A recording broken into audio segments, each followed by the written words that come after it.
Hello and welcome to Teenagers Untangled, the audio hug for parents going through the teen years. I'm Rachel Richards, journalist, parenting coach, mother of 2 teenagers and 2 bonus daughters. Now, whenever I invite people to talk to us, it's because they're working on something that genuinely matters to me. I've been trying to cover what's going on with boys in education and society because I can see that things are going off track. And I started to think maybe I need to do more on girls. I did do an episode on why girls wear bikinis and take photos in them. But apart from that, given I've got 4 girls, it's time. So when I was contacted about the book called Sexism and Sensibility by Harvard-educated psychologist Joanne Finkelstein, my 18-year-old daughter's response was, yes, please, Mummy, I really want to hear that interview. So welcome, Joanne Finkelstein. It's such a pleasure to be here, Rachel. Thank you for coming. Now, you have more than 2 decades of experience working with girls in your practice, and you have a daughter who's the same age as one of mine. And one of the things I love about your book is that you've included so many stories from your own practice that actually illustrate this, because, people go like, well, it's over, sexism's over. And I think as a mother, I find it incredibly difficult to navigate because I don't want to admit to my daughters that things aren't the way I'd like them to be. So there are times I know when I've looked at something and thought, how do I navigate that? And I've perhaps just pushed it to the side rather than admitting, yes, that's really sexist. And I think your book, the message is something a bit different to that. How would you view the role of a mother or a parent in navigating, when things come up and the kids go, oh, it doesn't look right? First of all, I empathize with you and all of the parents out there who don't want to talk about this stuff with their daughters, right? Because, with my own daughter, I felt very sheepish about talking about it. I actually felt more comfortable talking about it with my son because he does have these privileges and he wasn't going to feel as targeted. But with her, I really worried that she would feel inferior or that I was sort of robbing her of the sense that she lives in a fair world. And so what happened is I started to notice all of these ways that she was noticing sexism without having any language for it, right? So, for example, in the book, I talk about when I first introduced sexism to her, right? We were watching MasterChef Junior, and we were watching several seasons in a row because, they had already come out. And the first season, she was like, I think the girl's going to win. The girl's going to win, and she was so excited. And then the girl didn't win and she was sad. And then the next season, she's like, maybe the girl will win. And I sort of watched her hope dwindle. And at some point she said, girls never win. And I was like, you know what? What am I doing? She is begging to have this information. I'm not actually protecting her by not allowing her to know that this stuff does exist. And so there are all these ways that we can bring sexism into the conversation without overwhelming them, without scaring them, but with still giving them the language that they need so that when they encounter it, they don't internalize it, right? They know something is wrong with the culture, not with them. Right. And that's the critical thing, because I think a lot of girls tend to internalize and think, oh, it's something wrong with me. And I love that you mentioned that with your son, you feel more comfortable, but it's also valid to have those conversations with boys, because I think you said male privilege is very often it's invisible to them. And my husband, I think it was quite invisible to him until I started really pointing things out. And he was never a feminist, but he's become much more a thinker from a women's viewpoint since we've started having these conversations.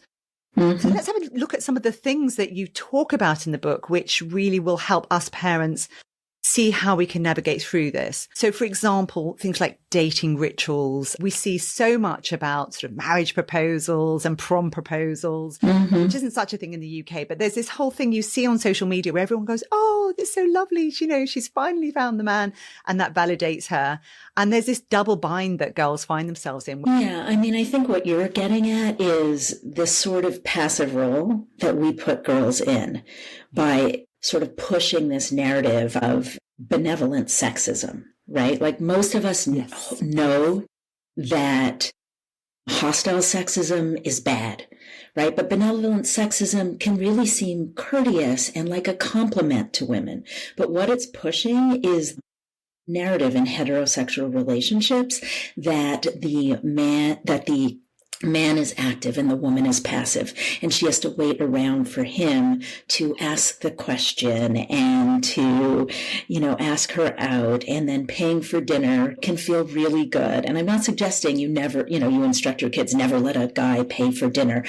But the point is that if we're really looking for equality, then we're looking for other ways to navigate relationships, right? So maybe in the case of paying for dinner, maybe it's the person who did the inviting. Maybe it's the person who makes more money, which, yes, very often is the man. Maybe it's they switch off and on each time. So, I think as kids are growing up, you're really wanting to define what a good relationship is, right? Bell Hooks says love is a verb, right? And I really hang on to that even with my own daughter, right? Because there's so much nonsense out there with boys saying that they care without really showing that they care, without behaving like they care. And so we really want to teach girls what to expect. And so in the book, I go through, right, I have a whole section on how to teach girls what to expect, how to talk to them about relationships. And a very important one is the sort of unavailable man trope that so many, young women fall into. I have a whole dialogue with my daughter in the book about what does it mean when a man is unavailable and a woman finds that attractive. And you have said in your book that you can actually tell when your teenage patients are in healthy relationships because they feel inspired by their partners to become the best version of themselves. And I think that's a really good way of summing it up, that it's actually, they'll include other friends and they're expansive rather than kind of being sucked it down. And I think a lot of parents who I've spoken with, that's the thing they're fearful of, is that when they see their child's life becoming smaller as a result of being in a relationship and being able to say, well, maybe it's not right. And these might be the reasons why, or should we actually look critically at it? It's hard to do though. And I always tell parents, right, and kids, right? I see a lot of girls in my practice, but if we're talking about that, it's not who he is on paper, but how he makes you feel, how he brings out the best in you. Yes, I love that. I think that's such a great tip. And one of the interesting things just talking about love is I think the Greeks had about 6 or 7 words for love. So, this is just one type of love. And I've actually found it's really helpful talking to my daughters about the different, like the love of friends, the love that you have for your parents. And you don't need to be in a romantic relationship to be loved and to feel fulfillment in love. It's just a different type of love. And I think, they get given this narrative that, being in a relationship is everything. It gives them status. And, I know that when my girls were tweens, they became very, the girls who started dating people had status. And yes. Yes. And boys too. Well, being in a relationship is like a romantic relationship can be wonderful, right? Like we all know that. But I think the problem is that we really do emphasize relationships for girls from the time they're teeny tiny in a way we don't for boys, right? So we ask them, who their boyfriend is before they even know what a crush is, right? Yes. We start talking about looking pretty for boys. And meanwhile, this is sort of the antecedent to inequality in relationships because they end up marrying boys who have not been thinking about relationships and obsessing over them their whole life, right? Boys sort of learn that it's secondary, that they sort of have to put up with a relationship. It's kind of secondary to their career or whatever. And so we really want them to understand that they are whole in and of themselves, right? Before they feel the need for a relationship. Yeah. And in a way, that's kind of this Disneyfication of a lot of things because I remember my girls when they were little, they'd get for their birthday, they'd open their presents and some of them would be those sort of Disney books that would push a certain narrative. And I go, oh, that's nice. Put it in the cupboard. And then yes, that would not be brought out again. And we'd watch the Studio Ghibli things because they weren't right. Like that. Yes. So coming back to the way that boys and girls will relate, 'cause there are many factors in a relationship, aren't they? So one of them is like, how do you find a mate? Oh, I need to look good. And right very early on, they start worrying about the way they look. Why do girls become obsessed with this? where for boys, it's just it's really not a thing for most of them until a bit later. Well, I mean, beauty culture, right, teaches girls that their most important asset is their appearance. And research shows most girls believe that globally, right? So girls spend nearly double that of boys on their appearance, right? And, that has implications for equality, right? Because while a boy is practicing his instrument or even his coordination in video games, girls are just trying to fix these so-called flaws. But also, the more other people focus on girls' appearance, the more that they start to view themselves from an outsider's perspective. So they become more distant from a felt sense of themselves and instead focus on how others perceive their appearance, their scent, how they feel, rather than how it feels for them to be in their own bodies. In other words, they start to objectify themselves the way that others objectify them. And there's a whole section, right, in the book on self-objectification, because it can lead to habitual self-monitoring, shame and anxiety about their bodies, and that puts them at risk for eating disorders, depression, sexual dysfunction. But here's the thing, beyond the body, beyond how it makes them feel about their body, it actually steals their cognitive resources. Right? So girls who self-objectify, they have more difficulty getting into the flow states, which you need for performance and achievement. Yes. And I think we as parents can make that quite a problem, because I think you mentioned in the book that you noticed that when your daughter had started to kind of really blossom, like grow, everybody kept commenting on parts of her body. Whereas there were way more comments about her. Whereas your son, they would be there like, oh, you've grown a bit, or, Right. Your voice has deepened. And we do this subconsciously. We don't, I mean, I've had family members who've said things about my girls' bodies where I've said, no, can you not do that? But it's just part of the culture in a way, isn't it? And that comes back to the weight as well, and the World Health Organization data that shows that we comment far more on girls' weight. Yes. Oh, yes. And I mean, it's commented on like in the media, in cartoons, they comment on girls' weight more than they do boys. And I mean, the interesting thing is, even when they were commenting on my daughter's body parts, 99% of it was positive. But even if you just compliment a girl, right? Like I'd like to say, you might improve her mood, but you impair her mental capacity, right? So it's worth, so I like to tell parents, when you're tempted to say, you look so cute as she's walking out of the house, think of that, because she's going to school and you want her at full mental capacity. So what do we do? For one, we try as much as possible to practice body neutrality. Now, I'm as tempted as the next person. You're like, I think my kids are beautiful and I want to comment on their looks too.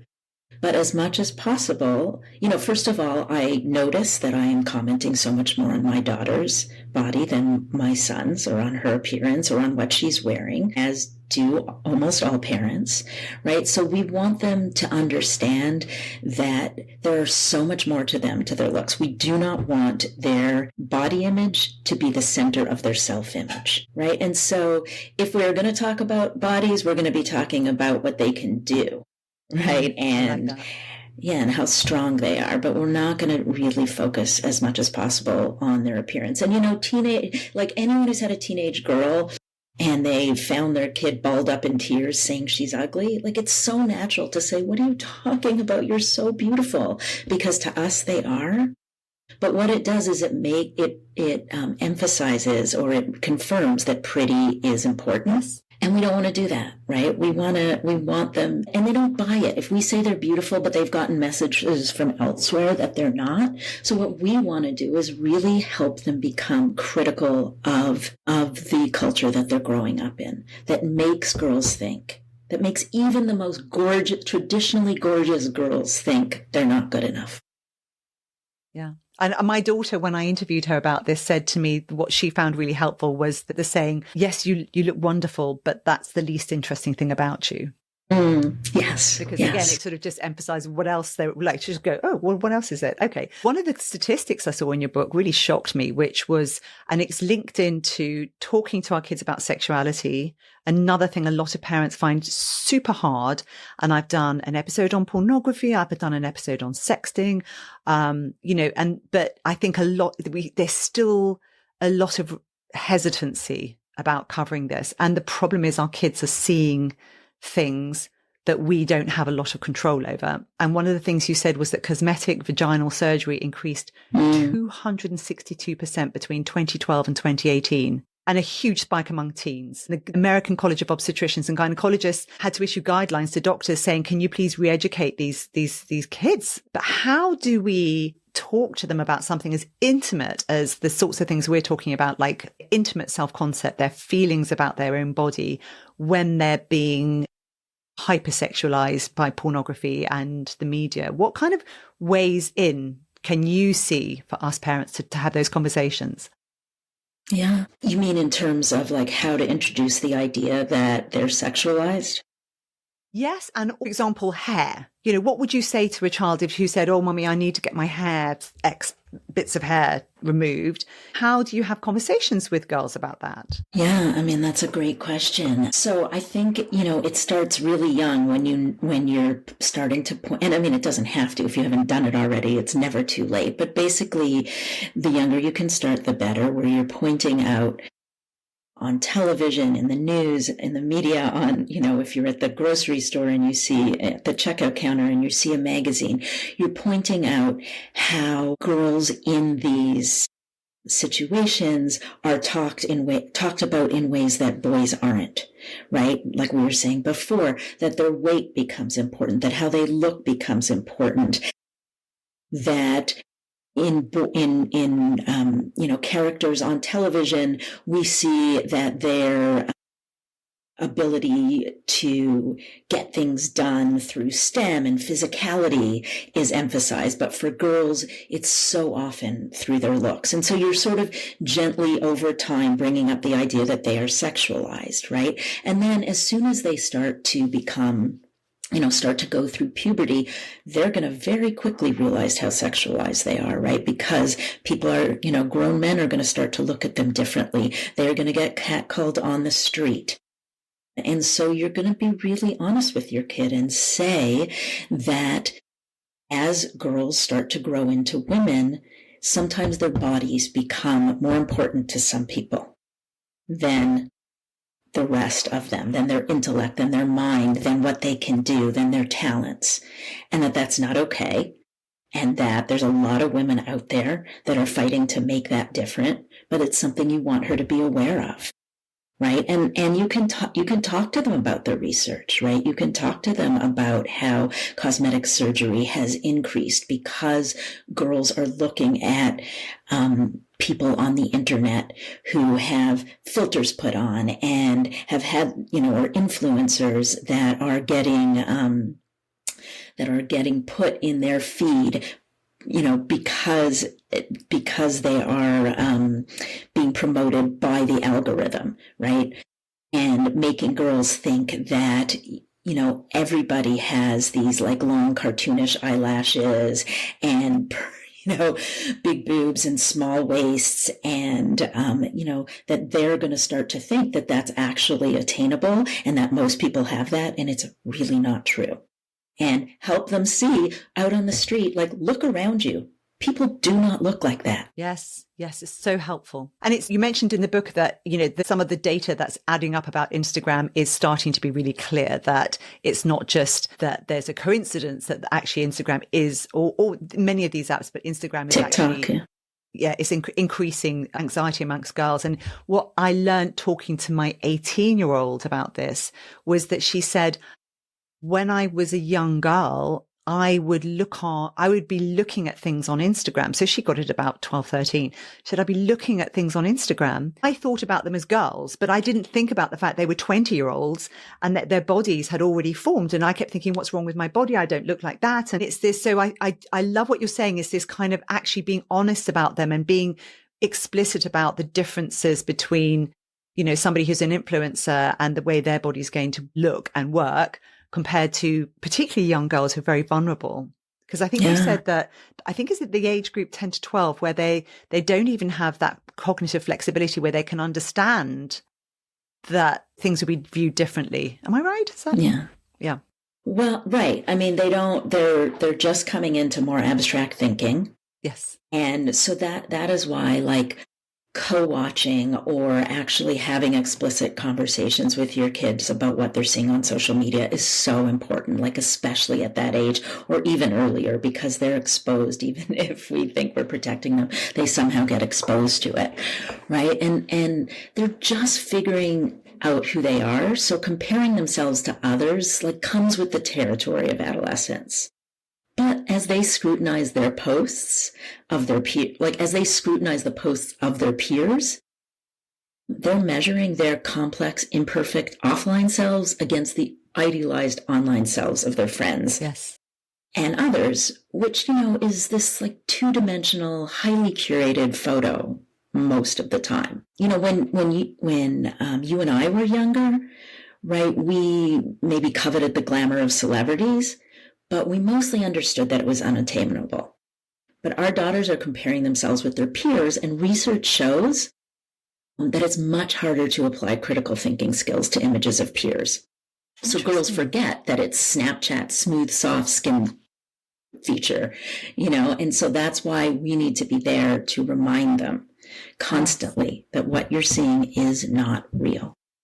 I love that. Absolutely. Yes, it's very, very hard to put yourself in that position and understand that and also I loved what you said in the book about being critical about it, in the sense of saying, why do you think they posted that photo? What do you want to say about yourself if you post something? But I also think one trap I've fallen into, I know in the past, is when you're critical about, just go, oh God, why would she post that? And actually, I think we also need to be model polite, like being kind to other girls, because I think they hear it and then they internalize that as well, which is really hard. I love one of the things you brought up, which is the Jane the Virgin piece, which refers to is it the Bechdel-Wallace test? Yeah, the Bechdel-Wallace test. Bechdel-Wallace test. So can you talk to us about that? Because it's one thing, I think, if we're talking about sitting side to side with our kids and doing this with boys too, but just being able to say, let's look at this film. How can we deconstruct it? Can you explain what the Bechdel-Wallace test is? Yeah. Okay. So the Bechdel-Wallace test is, to pass the Bechdel, right? A show must have at least two women in it who talk to each other about something besides a man, right? And some add a requirement that the women need to both have names. And so it's really an amazing way to, if you're watching a movie with your kid or does this pass the Bechdel-Wallace test? And they also said that the very simple way is, could you replace that character with a sexy lamppost? Yeah, that's another one. It's another way of looking at it. So would anything change? Yeah, would anything change if you replace that woman with a sexy lampshade or something like that? Yes. And I think coming back to, so just finally on the social media front, it's actually about becoming a force for good. Because I know that I've done one interview in the past where we talked about being your best self online. And I think one of the ways that we can help our girls is just by saying, you wanted to present your best self. Would it be this? And what are you trying to say about yourself? When you do this is like your shop window. How can you make it something that influences other women and girls in a positive way? It's really an extension of the other parenting we do, right? Because, I love to ask my kid when she says she's finished with an essay or finished with an art project, okay, is that your best work? Right? Like, I want her to decide. And so it's like, is that your best self that you're putting out there on social media? Are you being kind to others? Are you trying to focus on something else besides their appearance, right? I know that girls do get a lot of self-esteem, but it's very temporary self-esteem when people put, you're gorgeous and fire emojis. But we also want them to sort of focus more on the whole kid, so that because if they're doing it to others, they're also going to start to be able to focus more on the whole kid of themselves. Yeah. Yes. Love it.